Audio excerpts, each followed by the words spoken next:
सुझाव से उनका घोषणा पत्र तैयार हो, उन्हीं के सुझाव से ये विजन डॉक्यूमेंट तैयार हो, जहां इसका एक बड़ा हिस्सा पहले ही तैयार किया जा चुका है, पर उसमें जो और सुझाव आएंगे इस व्हाट्सएप के माध्यम से, उन तमाम सुझावों पर भी चिंतन किया जाएगा, उसकी भी समीक्षा की जाएगी और जो भी ऐसे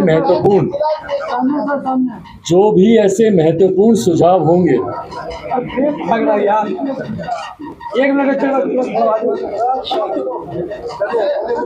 घटनाओं की जितनी निंदा की जाए उतना कम है और ज़रूरी है इन घटनाओं की जांच और निष्पक्ष जांच बिना किसी के दबाव के जांच होनी चाहिए और जो भी दोषी उसको बख्शा नहीं जाना चाहिए।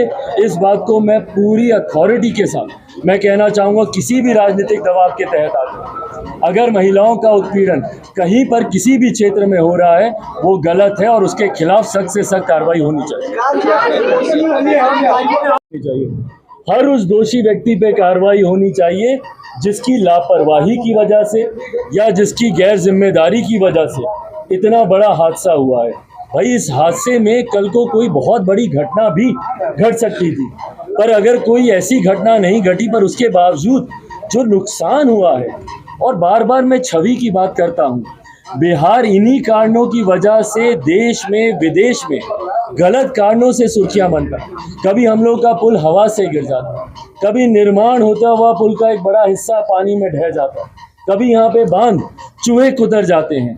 यही कारण है कि बिहार और बिहारियों को इतनी हीन भावना से दूसरे प्रदेशों में देखा जाता है। इस छवि को बर्बाद बनाने में और बिहारियों की छवि को बर्बाद करने की एक बहुत बड़ी जिम्मेदारी लगभग पिछले 2 दशक से रहे हमारे मुख्यमंत्री जी की है ना, उन्हीं के कार्यकाल में ये हो रहा है। आज हम लोग मुजफ्फरपुर गए, वहाँ पे कल खुलेआम दिन दहाड़े गोली मारकर हत्या कर दी गई। आप बताइए, जिस प्रदेश में आँख खुलने से पहले अलग अलग जिलों में हत्याएं हो रही हैं, सुर्खियां हमारा प्रदेश सिर्फ हत्या को लेकर, अपहरण को लेकर, डकैती को लेकर, भ्रष्टाचार को लेकर, पुल गिरने को लेकर, बांध टूटने को लेकर,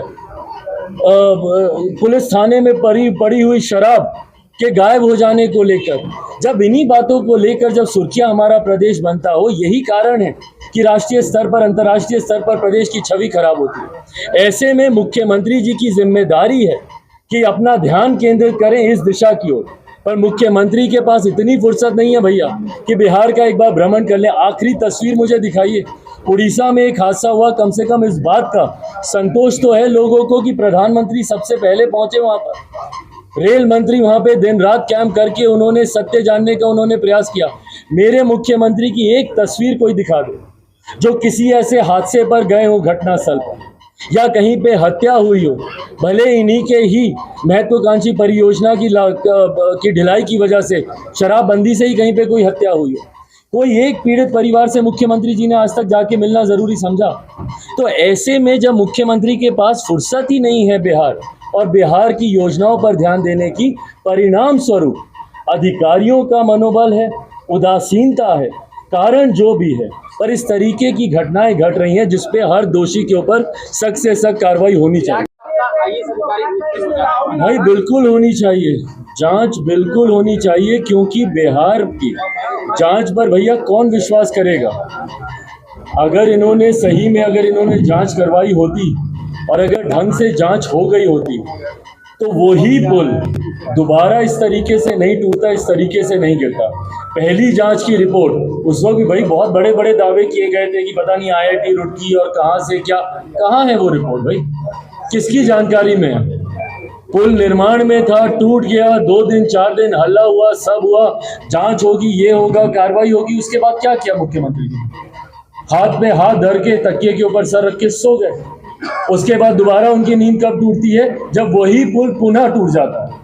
और भाई कब से, दशकों से इस पुल के निर्माण का कार्य चल रहा है, कितनी बार इसकी राशि बढ़ाई गई है और इस तरीके से राशि बढ़ती गई। अगर मेरी जानकारी सही है तो 600-700 करोड़ का ये प्रोजेक्ट था, अभी हाल में जब ये टूटा है तो 1700 करोड़ पर आ गया। अभी इसके बाद अगर दोबारा होगा तो ये 2500, 2600, 2700 करोड़ तक ये जाएगा। तो ये पैसा किसका जा रहा है भैया, टैक्स पेयर्स का ये पैसा जा रहा है, और ये पैसा सिर्फ और सिर्फ भ्रष्टाचार की देन चल रहा है ये पैसा। तो ऐसे में जरूर इसकी राष्ट्रीय केंद्रीय एजेंसियों से इसकी जांच होनी चाहिए, क्योंकि मुख्यमंत्री की जांच पर ना बिहार को विश्वास है ना बिहारियों को विश्वास। अगर ऐसी चर्चा होगी मैं जरूर आपके साथ सार्वजनिक करूंगा, पर अभी ऐसी कोई चर्चा नहीं है जो मुझे लगता है कि इस मंच पर बताने की जरूरत है। ये जो परोक्ष गठबंधन है वो 28 नवंबर के बाद प्रत्यक्ष होगा। हाँ, परोक्ष गठबंधन जो है आपका, ये 28 नवंबर के बाद प्रत्यक्ष करेंगे। भाई मैं कोई समय पे नहीं बांध रहा इसको, पर हाँ जैसे ही चर्चा होती है या बातें अगर होंगी, जब भी होंगी, और कुछ अगर ऐसा लगेगा जो कि साझा करने की जरूरत है, मैं जरूर साझा करूंगा।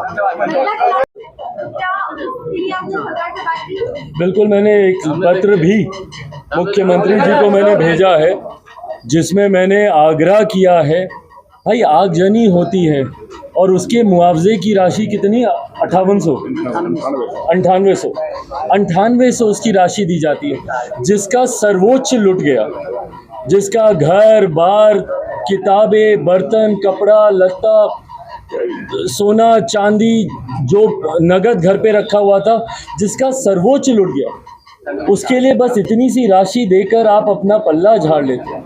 ज़रूरी है उनका पुनर्वास करना। और ये आगजनी की घटनाएं जैसे जैसे गर्मी बढ़ेगी, हम लोग साल दर साल हम लोग देखते आए हैं, बिहार के अलग अलग इलाकों में इस तरीके की घटनाएं घटती रहती हैं।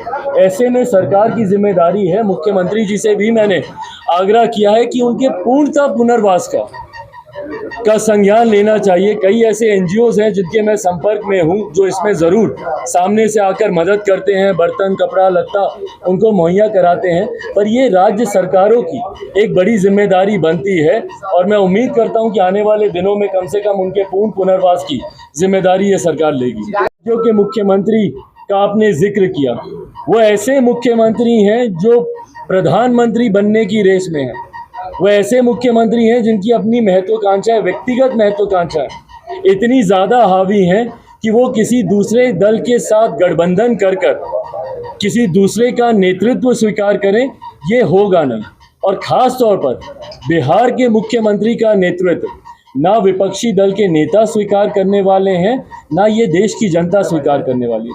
मैं बार बार दोहराता हूँ, जब बिहार की जनता ने ही इनको नकार दिया, जब बिहारियों ने ही इन्हें अपना मुख्यमंत्री नहीं माना, तो देश के लोग इनको अपना प्रधानमंत्री मानेंगे? ये हो ही नहीं सकता है। भाई मैं कितनी सीटों की मांग रखूं, ये सार्वजनिक करने अगर पहले मैंने कर दिया तो मैं गठबंधन भर की मर्यादा को मैं तोड़ूंगा। ये ऐसे विषय हैं जो गठबंधन के भीतर चर्चा होनी ज़्यादा ज़रूरी है। बहरहाल मैं कई विभिन्न मीडिया प्लेटफॉर्म्स के माध्यम से मुझे भी जानकारी प्राप्त होती है कि मुझे कितनी सीटें दी जा रही हैं, तो कौन सा दल कितनी सीटों पर चुनाव लड़ने की बात कर रहा है। हकीकत ये है कि अभी सीटों को लेकर किसी भी गठबंधन में कहीं पे कोई चर्चा नहीं है। सही समय पर जब ये चर्चा होगी, चर्चा पूरी हो जाएगी, वह सबके साथ सार्वजनिक कर दी जाएगी। फिलहाल जो क्यास लगाए जा रहे हैं, मैं पूरी अथॉरिटी के साथ कहता हूं कि वो सब गलत है।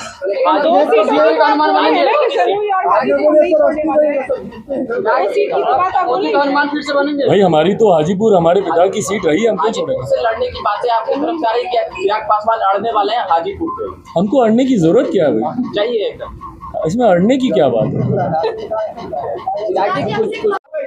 अच्छा अब यही देखिए, ये दोनों प्रश्न कितने हास्यास्पद लगते हैं सुनने में एक साथ। एक तरफ जो मुख्यमंत्री बिहार में पुल नहीं बना पा रहे, वो विपक्षी ब्रिज कायम कर रहे हैं, विपक्षी एकता का ब्रिज।